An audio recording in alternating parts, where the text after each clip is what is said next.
ברוכים הבאים לכולם מירושלים. The new episode of Israelities Podcast, live from Jerusalem. Shalom lekulam from Jerusalem. Stefano here from our amazing studio here at King of Kings, Jerusalem, ready for a brand new episode. This is the last year episode. And today's topic, Pastor Chad, welcome. Well, thank you. Glad to be back. Today's topic is Hanukkah. Yes, big celebration. Big celebration. What is Hanukkah all about? Wow. Where does the origins of this feast, is it biblical? Is not biblical? Is commanded? Is not commanded? Over to you. Yeah, well, look, we spent a lot of time together throughout this past year and all the episodes about the Feast of the Lord. There are the 7 commanded festivals. Then we add the Sabbath day on top of that.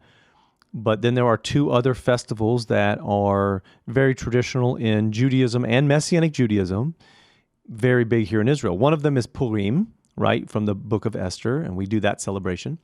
But the other one is Chanukah. Now, this word, the listeners are hearing us say the word with that heavy guttural sound of the chet, right? It's the Chanukah.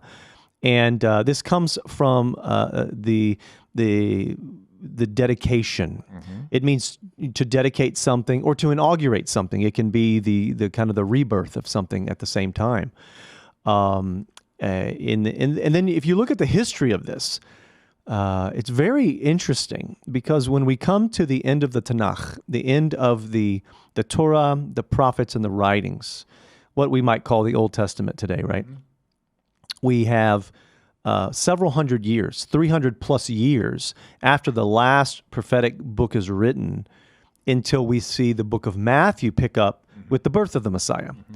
Now, in today's mainstream Bibles, not the chronological Bibles, but the mainstream Bibles, you have most of the Bibles will end with the book of Malachi. Why? Well, because when you get into Malachi and even Zechariah, those really later prophetic books, they're talking heavily about the return of the Lord, about the day of the Lord, the day of his reign. So they're kind of predicting that the Lord is coming, and then they wanted to fold that right into the birth of the Lord. So he is coming, he has come. This was kind of the idea, I think, in the topical portions of it. But when we talk about Hanukkah, one of your questions was, do we find it in the Bible? Yes. Well, we don't find it in the Tanakh, in the Old Testament, because it actually happened in the intertestamental period. It didn't happen in the Old Testament timeline. It happened between the times of the last writings of the prophets and Chronicles. We talk about the Chronicles, before the Gospels, the Bezalot, before the Gospels. So it happens in the intertestamental period. And during this period, you have a season where the Seleucids, right? The Syrian Greek Empire is expanding. They're trying to come and take over portions of Egypt. So we don't have the Roman Empire yet. Not yet. This is everything before the Roman Empire. We don't have the Roman Empire yet. And the New Testament starts in the Roman Empire. Correct. Yeah. So they're taking over parts of Egypt, and that happens around, Antiochus comes into power around 175 BC. Well, after imposing laws and the final straw of all this imposition was really to outlaw the practices of Judaism. No religion other than the Greek religion, whatever. So this happens around 168 BC. Now we're counting down to the birth of the Messiah. 168, and there's the outlawing of practicing of Judaism, but they've taken over all of Judah, and they've taken over Israel and the whole region. And this is where you see the story of Chanukah begin. Now, it's in its totality of its history and what it means and where it came from and all that. It's found in the book of the Maccabees. So just for our listeners, there are 4 intertestamental books called the books of the Maccabees, and there's 4 volumes of it, or 4, let's call it chapters of it. And the Chanukah is mentioned in 2 of those books. Okay? It didn't make it into the canon, right? It did not make it into the canon, but it's found in 2 of the books of the 4 of the books of the Maccabees. And in 168 BC, it looks like the family of Matthias starts to rebel. They take their own family, the 4 or 5 brothers, I should say, and they build this small rebellious army against the the Syrian Greeks who have outlawed Judaism, who have taken over Israel, and now they've started to desecrate the temple. And so much of the story then is anchored to this concept of Israel is being occupied again. We're trying to break out into freedom. There's an outlawing of Judaism, but it's really when they start to touch the temple and they want to paganize the temple, then the Jewish people can't stand quiet anymore. So that's the origin of Hanukkah. Is there the desecration of the temple with sacrificing pig to the temple? Yeah, so there's a lot of different things that happened. You had forced eating of pork, where they were trying to force the Jews to eat it. You have the outlawing of Jewish practice in Judaism. You actually have the outlawing of the study of Torah. This is not even allowed to study the Torah. Forget worship services. You can't even study the Torah. They are sacrificing pigs. They're sprinkling pig blood everywhere.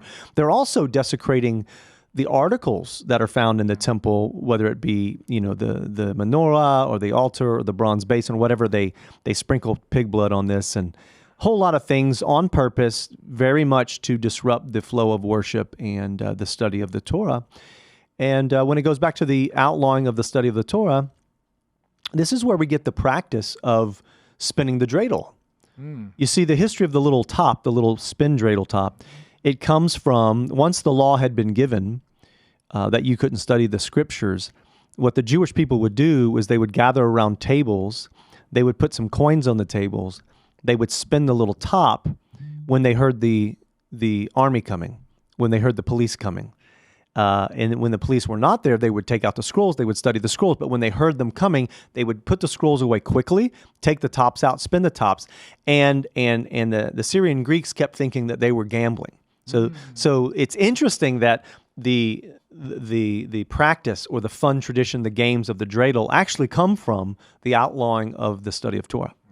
Before moving into the historical part of the feast of Hanukkah, there is this prophecy in the book of Daniel about the desecration of the temple. Would you apply that prophecy in what happened in this period of time, or is some desecration that will happen in future time, like more eschatological point of view? Oftentimes, we want to look at prophecies that have duality, right? They're going to have a dual representation. It's going to be a modern day or present day at the time of the speaker, and then a future fulfillment. We could look at that as symbolism, foreshadowing, whatever. So I would lean toward, we're really talking about the desecration. We're also talking about the abomination type of conversation, right? The abomination that causes desolation. From Daniel, and then shoot it forward into what we believe will probably be a third temple built here in Jerusalem. Okay. Yeah, good. That's amazing. So what actually happened? So here in Jerusalem, Antiochus is doing what he's doing against the Jewish people, and you have this family, these brothers and sons, the Asmoneans, called also Maccabeans, which, if I'm not wrong, it means hammer, right? Yeah. So the Maccabee, it means hammer, right? It's more a nickname, like it is. It's not a family name. I think historically people might maybe misunderstand. It wasn't their family name. It wasn't like, my name is Chad Holland. It's not Holland. It's not their last name. It became a nickname for how powerful they were. And when they hit the Seleucid Empire, it was a shock to the system that such a small Jewish army could take on what was really a regional army. And so they got that nickname, the Maccabees. It's always interesting also to point out little nuances of life in Israel, because we're talking about Israelities, right? What's a reality of living in Israel? Well, we use our names here in Israel, and a lot of our names come from words, just plain words. But in order to identify it as a name, you will take the same word and slightly change its pronunciation. So you will hear things like Maccabee is that's how one person's going to pronounce it, versus you might hear about our Israel Olympic Games, right? Or you might go to the medical facility and you go to Maccabi. So now you're hearing Maccabi or Maccabee, and someone might say, well, why is it pronounced two different ways? Well, we're separating the name usage from the original word. We do it with other names like Kelev is dog, but the name for the person is Kalev. So we slightly change it, or a sheked would be someone's name, but sheked would be more like an almond. So when we're dealing with Maccabee, it's a nickname. that we slightly changed the name for. But again, you're going back to the history of this family. Matthias, the father, can't take it any longer. He inspires the sons, and the son that rises up is Judah. Mm-hmm. So he becomes the most famous Maccabee warrior, Judah Maccabee.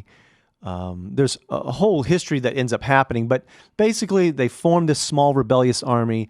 It surprises everybody that they can push the Syrian Greeks back.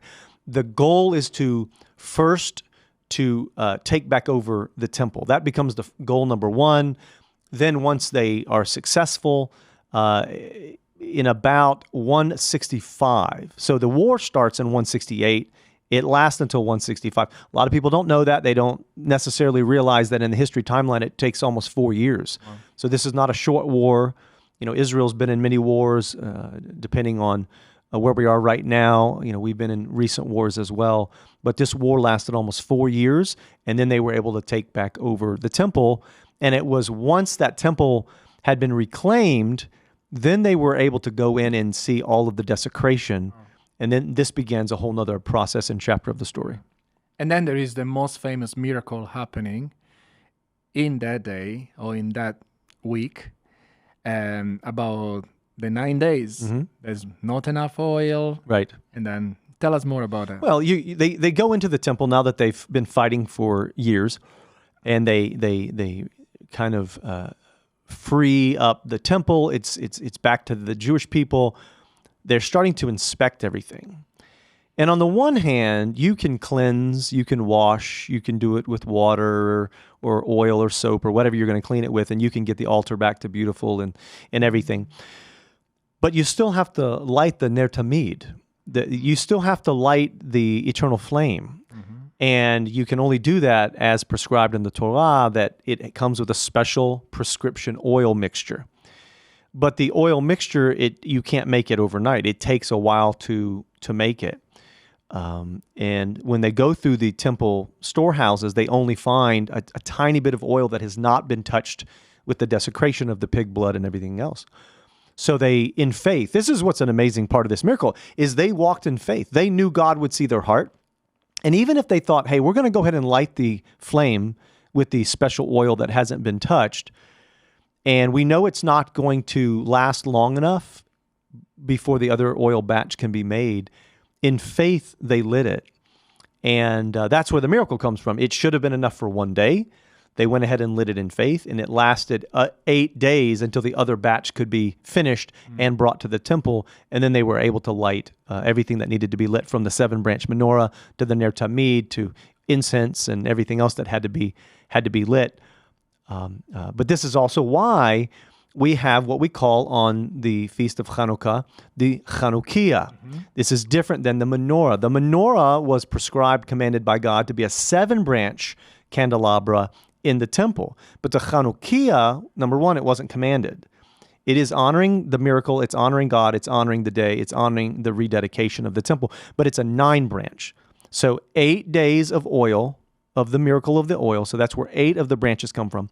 And then there's this very unusual 9th branch we call the shamash, right? It's the servant candle of the other candles, and it can represent the original oil that was lit, that lasted to light the other ones. And in a messianic setting, of course, we think of it like Yeshua, and we say Yeshua is the light of the world. He's the one that gives us light, so we use that 1/9 candle to light all the other ones. And so that's where you get this Chanukah from. And we just tell all of our members and our listeners, try to notice the difference this year during the holiday season. Notice the difference between the 9 branches for Hanukkah and the 7 branches for the temple. Would you just inform all of us what's the difference? What is the menorah in the temple representing, and why now we have the 9 branches? You already mentioned, but I would like to go to the original meaning of the menorah. Just take an opportunity of the feast to speak about that. So you're talking about the key number here is 7, right? It's 7 branches. The Torah prescribes what kind of oil, when to light it, and what were the decorations on the original menorah. So it had to be crafted in a certain way. It has 7 branches because the number 7 is the number that God often uses as a pattern in the scriptures to denote or to define wholeness, completion, or fulfillment. And he did it in the 7 days of creation. He did it on the seventh day Sabbath. He did it with the 7 feasts of Israel, right? There's 7 of them. We end with Sukkot as far as the commanded ones. We have the 7 years until the Sabbath year. We have the 7-year cycles of 7 to get to the year of Jubilee. And so there's just this number 7 keeps popping up. And so when we're talking about the 7 branches of the menorah, we want to see it in the same light. God commanded that number 7 for a reason, to say, my presence is complete with you, or your life is complete when my presence is with you. Now come into my presence. The word menorah, we still use this word today, and it doesn't have to mean only the menorah.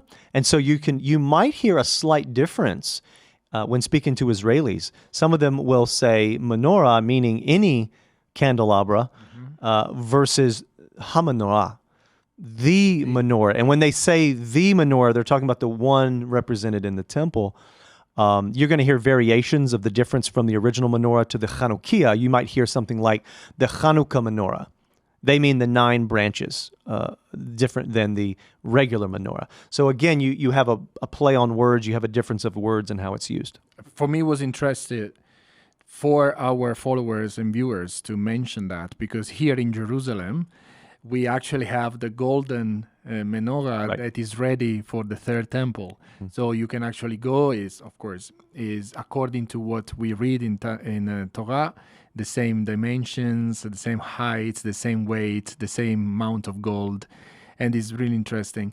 The way is built like that. The central is on the same piece of material, and then from the central there are 3 going on the left and 3 branches going on the right. Is there any meaning in that coming from the central one, like maybe God and 3 and 3, or maybe the difference here is the designation of that 7th day Sabbath, where it was the 6 days of work, so those are the 3 and 3 going outward. But really the center of it is to find the rest, which is in the middle, and then the oil spreads out to all of them. The menorah that we have here in Israel that's been recrafted from the biblical measurements, if any of our viewers have not seen it, it's quite a bit larger than you think it might be. Most of the menorot, the menorahs you might have seen on tabletops or in windows or whatever, they're a couple of a foot high, 2 feet high, whatever. But the real one is quite massive. Yeah. It's much taller than a human, and when Yeshua, now just imagine that whole thing being that large, being lit, and being up on a hill. Remember, the temple's up on the hill. You go up to Zion, right? You go up to it, so it's on a hill. But it's so large that when it's lit to its fullness, you can actually see the menorah from outside the city. Which is why Yeshua said to his followers, I'm the light of the world. He was meaning 2 things.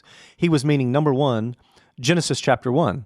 When God said, let there be light, and there was light, it was me. I was there. I came on the scene, even though the sun isn't created today, number 4. So I'm literally the light of the world. But he's also referring to himself in the temple related to the menorah, the completion, the fullness of it. And he's saying, just as you can see the light from the menorah from outside the city at night, so am I. You can see me. I'm the light of the world. I'm the one that lights your path. And then, of course, we go into the book of Revelation, new heaven, new earth, new Jerusalem. And again, what do we not have? We don't have a sun.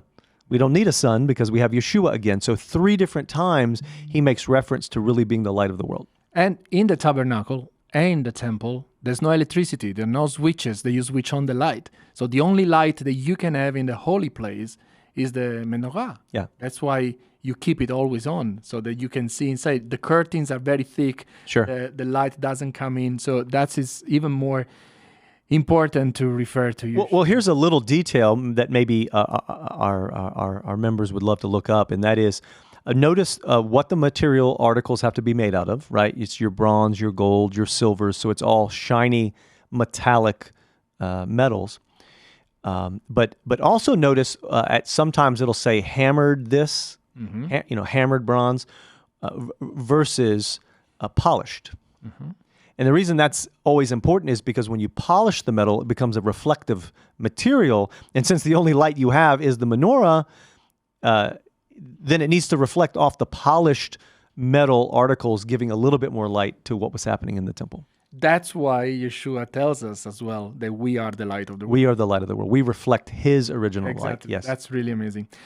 Speaking of Yeshua, do we have any reference? Of course, chronologically speaking, it's impossible to have a reference of Hanukkah in the Old Testament. What about the New Testament? There is this reference in the Gospel of John chapter 10, I think it's verse 22, where it mentions the Feast of Dedication and intentionally says it was winter, like it is now. Right. And it says it was winter and they were at the temple. Yes. So it puts us in Jerusalem, it puts us at the temple, it puts us in the winter, and using the Feast of Dedication, there is no other holiday in the commanded cycle where we would use this. We could go back to Pesach, Passover, so we know what that means, and Chag HaMatzah, unleavened bread. We could go to Yom HaBikurim, first fruits, Shavuot, Feast of Weeks, Yom Teruah, Feast of Trumpets, Yom Kippur, Day of Atonement, There's and no winter Sukkot. yet. And none of them are in winter, and none of them even remotely relate to dedicating anything. It's true. Right? It's forgiveness, it's atonement, it's deliverance, but it's not dedicating anything. So for us, when we read the dedication verse in John chapter 10 in a Hebrew reading, in a Jewish reading, there's no doubt. This is 100%. This is the Feast of Chanukah. It's using the word we use today for the word that we would use to dedicate or inaugurate something. So for us, very crystal clear, all the puzzle pieces fit. Yeshua is in Jerusalem celebrating this festival like the rest of Israel would have celebrated. So what does it do? It opens the door for us to understand more things. Yeshua embraced Judaism. Now, let me be clear. No doubt on that. No doubt on that. He embraced Judaism, but he fully embraced biblical Judaism, and he partially embraced rabbinic Pharisaical Judaism. No, those are two different things. I want our listeners to understand.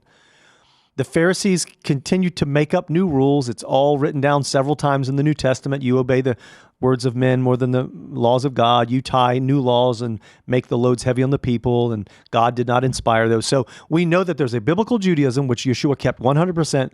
Then there's a Pharisaical, rabbinic Judaism that they added to and they made up. Well, Yeshua uses some of that Pharisaical Judaism, or let's call it the traditional Judaism from the rabbis. He uses it all the time. In the Passover Seder, when he takes the cup, well, the cup is not part of the original Passover. It was part of the later tradition. He uses that for his own advantage, right?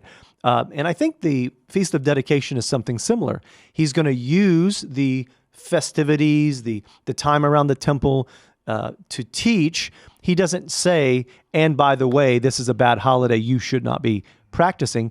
Yeshua has this great way of pulling the positive out of today's rabbinic Judaism, but also not being afraid to reject and criticize the parts that are inconsistent with biblical Judaism. Can it be that the book of Maccabees, of the story of the Maccabees, was considered much more relevant at the time of the first century church than later on, when they decided the canon, and so we detached from the story of the Maccabees, whereas in the time of Yeshua, it was so fresh, so clear, so neat, and they were so grateful for what they have done, set the temple free, and Yeshua was more inclined.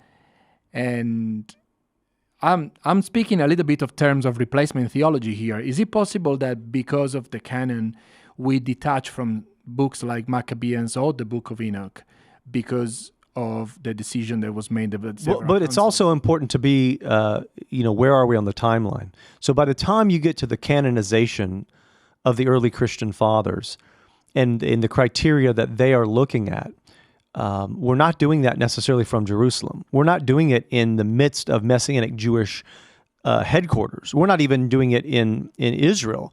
We're doing it in the diaspora. Secondly, on the timeline, we're not doing it while the temple still stands. We're doing it post, right? So you have this concept of the Judaism and Messianic Judaism of Yeshua's day has come fresh off of this history.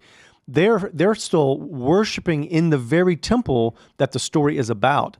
But once that temple is destroyed by Rome, And the gospel starts to leave Israel, and you have later the apostles have all passed away, Yeshua's gone, and the early Christian fathers are now trying to canonize something. Certainly, they are losing the Jewish roots of faith by then. They've lost the centrality of Jerusalem and the apostle James being the head of the council, and they've lost the temple itself. By the time all this happens, I think you're seeing, unfortunately, a detachment from the importance of the story, and that probably played into a lot of why they chose what they chose. Wow.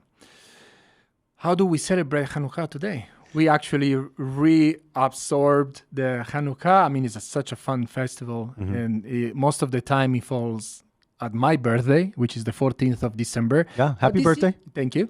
But for some reason, this year is quite late. And interesting enough, the first day of Hanukkah 2024 is on the 25th of December, right? Which is exactly the day of Christmas. Right. Yeah. Any thought on that? The history is, it needs to be noted, the Jewish calendar does not operate on the sun. Correct. It operates on the moon, which is what God always told us to do, right? Evening and morning, the first day. Evening, morning, second day. So we still use that same pattern today. So when you're on a lunar calendar, it does not line up with the sun Gregorian calendar. But to a Jewish mind, Hanukkah is on the same day every year. It doesn't move because we're looking at the 25th of Kislev, the month of Kislev.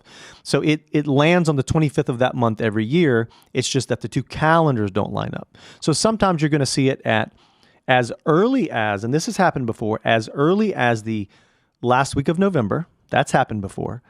And as late as this year. This is one of the latest years I've seen in a long time, which is it begins on the 25th of December, and now that makes it coincide with the celebration of Christmas. So if you do that same cycle over thousands of years, you start to realize that the two holidays overlap quite a bit, because one is 8 days long, one is 1 day, and so at most years they're going to overlap a little bit.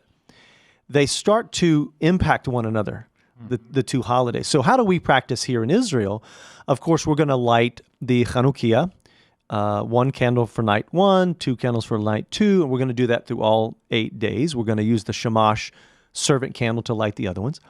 There is the traditional sufgoniot that we eat, the donuts, the Israeli donuts that everybody makes, and we do them here at King of Kings as well. We're gonna play the dreidels. We're gonna spin the dreidels to remind us that we can freely study the Torah today, but our ancestors could not, and that's why we play the dreidel game. We give gelt out, the money, because we had to pretend we were gambling in the past. So we bring that tradition forward. We don't gamble, but we bring the tradition of the coins forward by giving the coins to the poor, or giving them to the children, or playing with chocolate coins. We call them gelt. We play with, when you're spinning the dreidel, you win chocolate instead of gambling real money, things like that. Some families give presents. Now, most Israelis, if I understand, they don't give presents because that's just not always been part of the Chanukah tradition. But around the world, the more that the Jewish community was interacting with Western Christian nations, where Christmas becomes a really big thing, right? Then the giving of presents of the Christmas sometimes overlaps with the celebration of Hanukkah, and you get influenced and you say, that sounds fun, let's give presents. And so some families give presents. I know when we lived in America before we immigrated to Israel, giving presents was kind of a big deal of Hanukkah. Coming to Israel, we still carry the practice forward. We still give presents on Hanukkah, but we did notice that most Israeli families, or many Israeli families, don't do it necessarily for Hanukkah. Another interesting note is on the dreidel itself, the top that you spin. It's a 4-sided dreidel. It has a Hebrew letter on each one of the sides. If you buy a dreidel outside of Israel, the letters and the acronym that it spells a miracle happened there, meaning over there in Israel, because you're outside of the land. But if you buy a dreidel in Israel, the letters change. It says a miracle happened here, because we're actually in the land. And so it's always fun when somebody gives a gift of a dreidel. You want to take an inspection and you want to find out, is this an international dreidel or is this an Israeli dreidel? Does it say miracle happened over there or does it say a miracle happened here? So just little fun facts about the holiday.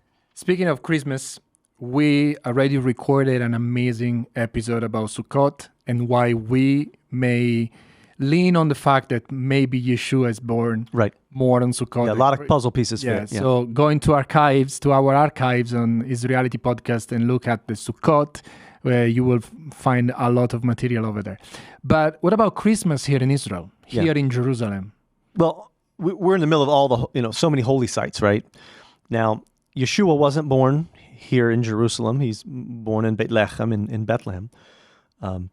Not to ruffle too many feathers, but even the Bethlehem of today is not the Bethlehem of the time of Yeshua's birth. We know that, and the people that live in Bethlehem know that because we know the shepherd's field and how the kings used those fields historically to raise cattle. So it makes a lot more sense back then. But even today, still there are some holy sites, and people want to connect Yeshua to the holiday. And but remember, we're in Jewish culture here. This is Israeli. There is a little bit of Christmas here, but it's coming from, it might come from Arab Orthodox Christians. It might come from Greek Orthodox Christians. It might come from the Catholic Church, other branches of religion like that.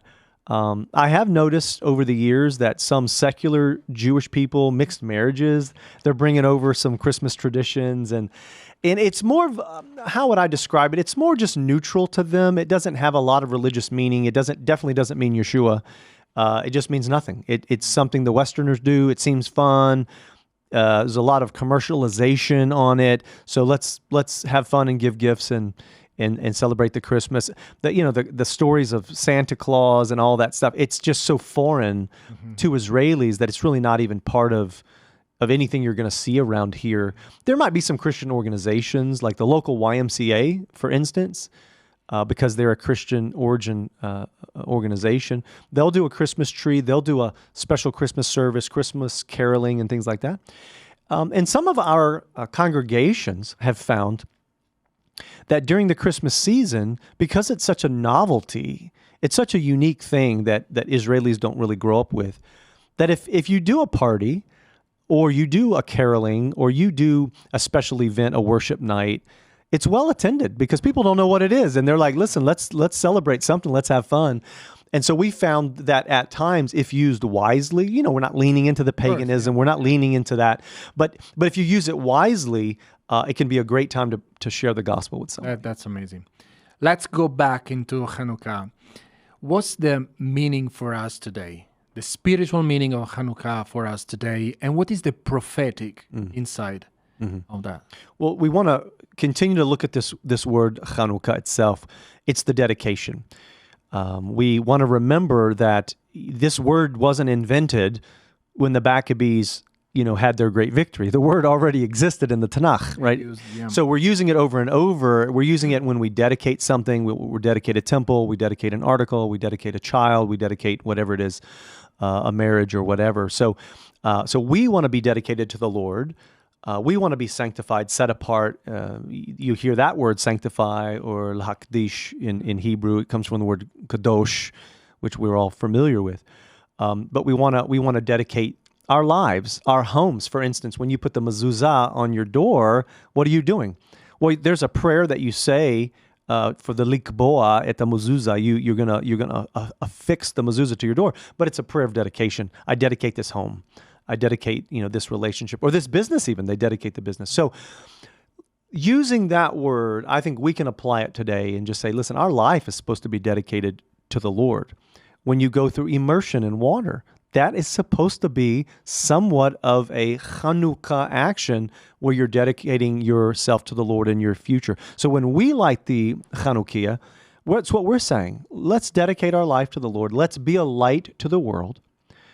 Some of our messianic blessings take the traditional, rabbinic Jewish blessings and we tweak them a little bit. For instance, when we light the candles on the Shabbat or even on the holidays, instead of saying you commanded us to light it, Well, he didn't command us to light the Shabbat candles or the Chanukah. So you can't say commanded for that. So we change it. We say inspire, right? We inspire to do what? To be a light to the world.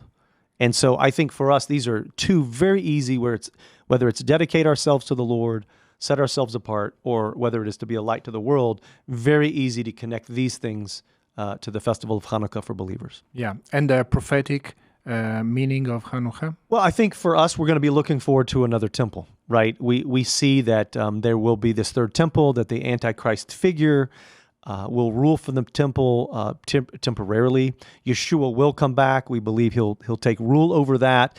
But once Yeshua comes, if there's any interaction with the temple, that temple has now been desecrated by the Antichrist figure.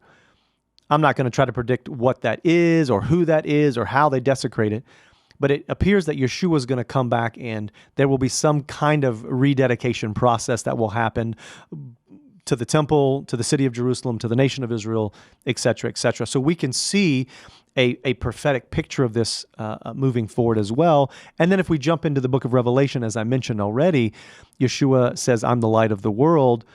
There is no sun. So again, Yeshua, and I'm talking in the future, not just of the millennial reign, but in the reign of the new heaven, new earth, Yeshua is there providing the light that we need in the world we now live in. That's great. So as a conclusion, can we just wish to all our followers and viewers like happy Hanukkah? Yeah, you say Chanukah Sameach. Yeah. A happy Hanukkah. It's a very customary greeting. We say it through many of the holidays. If you can't remember Chanukah Sameach, you might just say Chag, Chag Sameach. You're saying happy holidays in general. It includes everything. But in this case, you can specify it with a Chanukah Sameach. Can we say Merry Christmas too? Yeah, if you want to say Merry Christmas, you welcome those that celebrate. Yeah, exactly. We wish you a great celebration, holiday with your family. Always, we try to inspire to remember Yeshua being the center of the holiday, and filter out the stuff that probably isn't worth our time. And again, if I go back to what we talked about, Yeshua had the ability to embrace positive parts of Pharisaical Judaism and to filter out the other parts. And I think we need to use this model even when we participate with something like a Christmas. We want to take the positive parts and we want to filter out those that we don't need to participate in. Powerful, very important lesson. Listen, last comment. This is the last episode of 2024. It's been, if you believe or not, a full year of Israelities Podcast. Mazal tov. Yeah. The next episode will be in 2025. Any comment on the podcast? Well, it's going really well, and we want to alert everyone some of the growth that's happened with Israelities with your help, and please like it and subscribe and share it and put it on your apps and everything. But one of the ways we're going to be able to expand it is you can find Israelities not only on YouTube and the other platforms we talk about, but Spotify and Audible and things like that. It's now on the core. Mm-hmm. So any of our subscribers to the core, you can find all the podcasts, including Israelities, on the core. But we're going to be opening its own channel. Yes. So it's not going to be as hard to find under the King of Kings label through all the services and classes and worship music. Israelities has graduated. Yeah. It's become an adult of its own. With all of those platitudes need to go to you, Stefano, for doing a great job of producing it. But yeah, it's going to grow up. It's going to have its own channel here soon. Thank you so much for the trust to run this project. It's been a great success. Thank to God. And thank also to all the people that are working and serving us, and our followers probably will never see them, right, which is Tyro, Dan, Veiko. They are helping with this project. So thank you to everybody. Well, as we say, Hag Sameach. Hag Sameach. And Shalom from Jerusalem. Thanks for listening to this episode of Israelities Podcast. We'd love to hear your questions and comments at podcast@kkm.network. And don't forget to subscribe to our YouTube channel and follow us on Instagram. Shalom from Jerusalem.